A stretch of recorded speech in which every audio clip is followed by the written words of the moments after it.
Donc je reprends brièvement. Abdullah ibn al-Mubarak a dit « J'ai de l'aversion aujourd'hui à voir sortir les femmes pour les deux fêtes. Si elle s'entête, si elle veut à tout prix donc assister à la prière de la fête, alors que son mari lui en donne la permission. Et qu'elle sorte dans son vêtement usé sans s'embellir, sans se parer. Mais si elle refuse de sortir ainsi, c'est-à-dire en respectant ces conditions-là, alors son mari peut effectivement lui interdire d'aller prier la prière de la fête. قلت يعني أبو عائشة صاحب المقالة المنقول عن عبد الله بن المبارك فيه فوائد منها قالوا أكره اليوم الخروج للنساء. Donc l'auteur de l'article ici qui est Abu Aïcha Sami Hawayari, donc qu'Allah le récompense en bien, a dit ce qui est transmis de Abdullah ibn al-Mubarak renferme des leçons, parmi lesquelles sa parole j'ai de l'aversion aujourd'hui à voir sortir les femmes.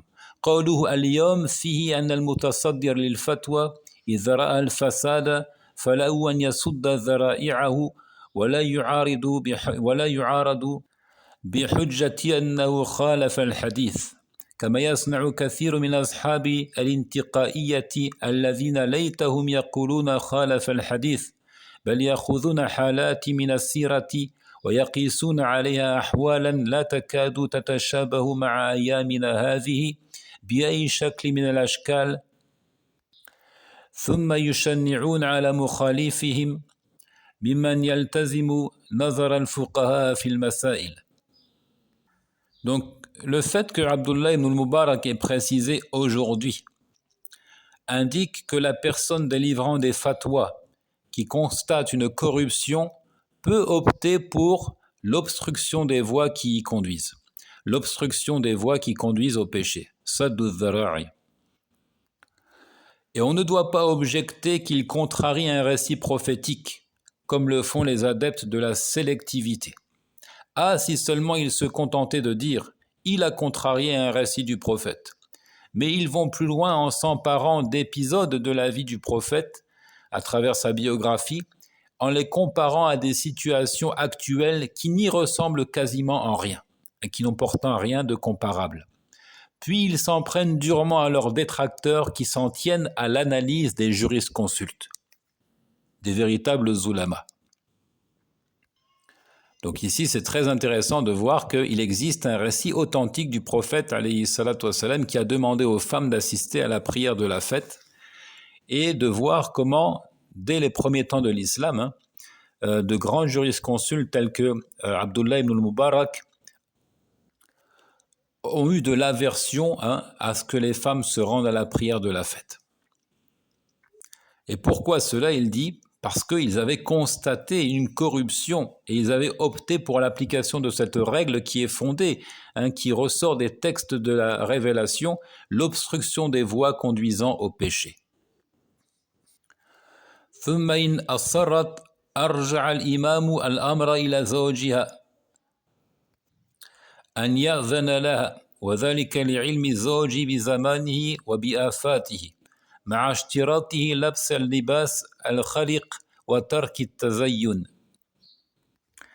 Si la femme insiste qu'elle s'obstine, alors l'imam Ibn al-Mubarak a confié au mari la décision de lui permettre de sortir, le mari sachant mieux ce qui caractérise son époque, tout en posant pour condition que la femme porte des vêtements vieux et abîmés, délaissant ainsi les apparats.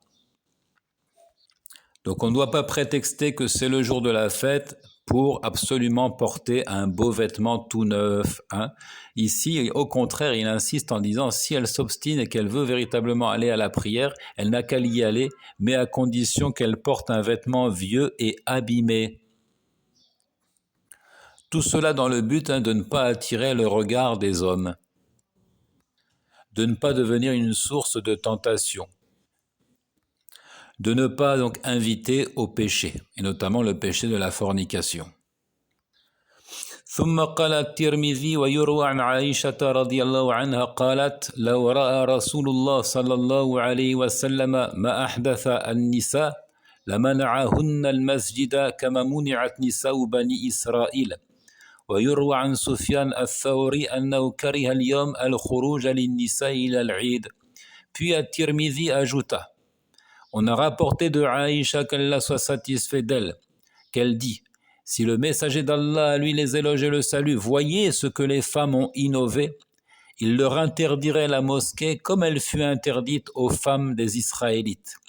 Et on a rapporté de Sufyan al-Thawri qu'il répugnait que les femmes sortent aujourd'hui pour la prière de la fête.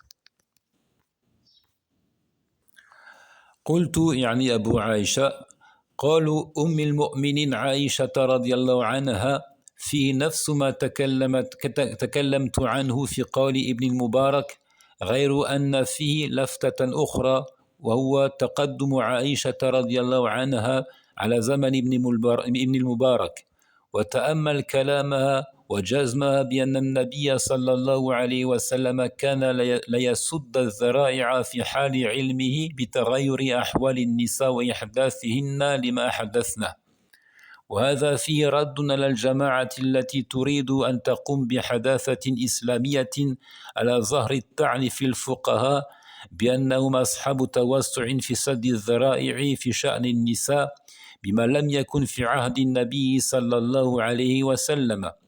فهذه أم المؤمنين أعرف النساء بالنبي عليه الصلاة والسلام، فليتأمل كلامها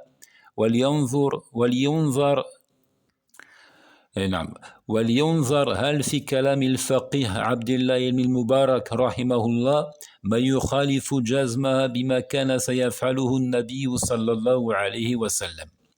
Donc la parole de la mère des croyants, Aïcha, qu'Allah soit satisfait d'elle, contient là encore ce que j'ai évoqué sur la parole d'Ibn al-Mubarak et vient s'y ajouter un autre point qui est l'ancienneté de Aïcha sur l'époque d'Ibn al-Mubarak.